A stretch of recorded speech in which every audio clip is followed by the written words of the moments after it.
आत्तापर्यंत आपण अनेकदा बोगस शिधापत्रिका बनत असल्याचं पाहिलंय।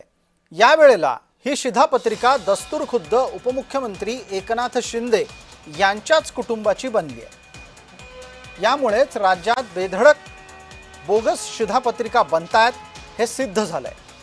बोगस शिधापत्रिका पांढऱ्या रंगाची आहे आणि त्यात एकनाथ, लता, श्रीकांत, वृषाली, रुद्रांश इतकी सगळी नावं लावली गेलेली आहेत। एकनाथ शिंदेंच्या कुटुंबियांची ही नावं आहेत। आणि एवढं कमी की काय, एकनाथ संभाजी शिंदेंचा दाखवण्यात आलेला पत्ता संभाजीनगरचा आहे। संभाजीनगरच्या आंबेडकर नगर इथे एकनाथ संभाजी शिंदे नामक व्यक्ती राहते आणि त्याच्या घरात ही सगळी माणसं ही आहेत असा दावा करून ही शिधापत्रिका बनवली गेली आहे। याच संभाजीनगरमध्ये बोगस शिधापत्रिकेच्या आधारे मतदार याद्यांमधली घुसखोरी ही काही काळापूर्वी चर्चेत आली होती।